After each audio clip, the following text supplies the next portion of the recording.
All right, guys. Well, here comes out the homer in me. Of course, if you guys don't know, I am from the Chicagoland area. I grew up in Chicago, and I wouldn't say that I'm a fan of Chicago Fire, but I do follow the team because it is my hometown team. So I just want to keep up, and mainly because I want to see the team do good. Of course, um, I don't want to say that I have ties with this team, but I definitely would prefer them to succeed. Right? Um, but recently, Chicago Fire went through an identity shift, and we've been talking a lot about changing and identity shifts and all that on this first episode. But they went through an identity shift. First and foremost, they moved from SeatGeek Stadium in Bridgeview, Illinois, which is a suburb in the south of of the state, and they went back to Soldier Field, which was their initial home. That's where they play their home games from like 98 to like 2006 or 2007, whatever. Um, and then new owners came in. They were part of the reason why they went back to Soldier Field. Then a lot of big players left. Um, Bastian Schweinsteiger, of course, world champion. He retired. Dex McCarty, a very important midfielder, he left. Alexander Katai, an excellent winger, he left. Nemanja Nikolic, so, but he scored. He left. So you have a lot of voids there that you have to fill. And not only that, then the team changes its name from Chicago Fire Soccer Club to Chicago Fire FC, which is like the cool thing to do. I mean, hell, the name of this show is VMFC.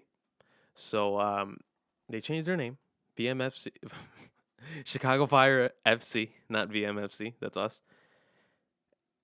Along with the name change came the logo change. And the logo has caused a lot of controversy. People say it's the ugliest thing. I personally don't think it's too bad.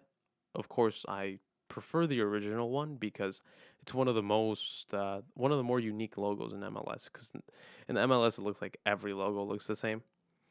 That's just my take. But now with this new like minimalistic trend that is emerging, that's where Chicago Fire is going, and it looks like the only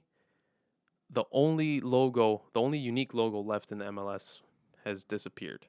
And it's funny because Chicago Fire's Instagram page or their Twitter page or whatever, they post something. They post like, oh, the preseason, this is their schedule for the preseason. And people are like, oh, that's awesome. When are you guys going to change the logo?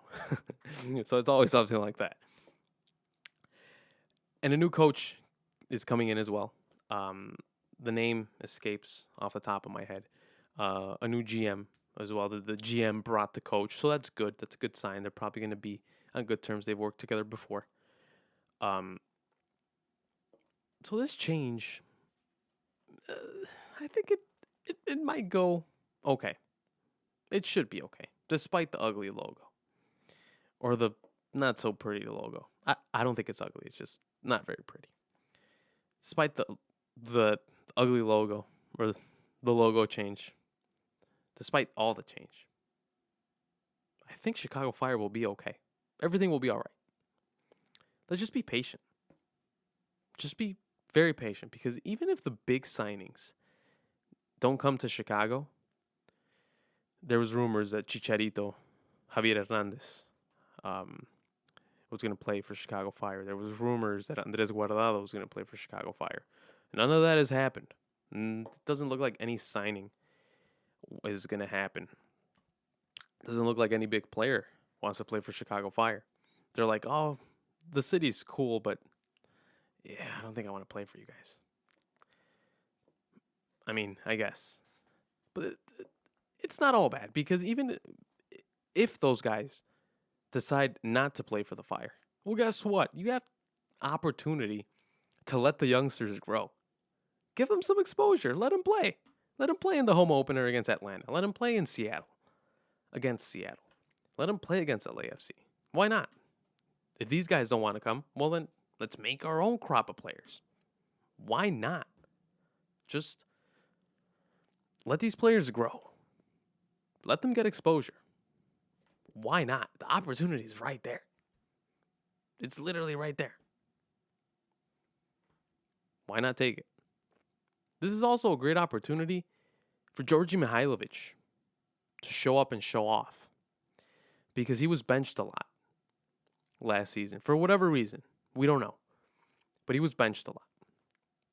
And if you guys are from Chicago, you know that there was a bit of a controversy because everyone wanted Georgie to play, and Georgie just didn't get any minutes. And whenever he would get minutes, he would make a difference.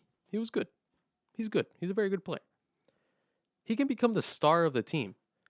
He has all the makings of becoming the star of Chicago Fire because not only is he a great player, not only is he talented, but he's a hometown kid. I mean, LeBron James was a star in Cleveland, of course, because he's a phenomenal athlete and a great basketball player, an all-time great basketball player. But he was also a star because he's from Ohio. So that helped. I can't imagine that the people from Chicago, the Chicago fans, can't get behind Georgi Mihailovic as they should because he's a great player. Don't panic. Let's just take it for what it is. It can't get worse. This team hasn't made the playoffs in like 2 years. And last decade they made the playoffs like once or twice maybe. It can't get any worse. Just be patient. Be patient. Don't panic. You see, I'm moving this all over the place. Don't panic. Be patient, Fire fans. Despite the ugly logo.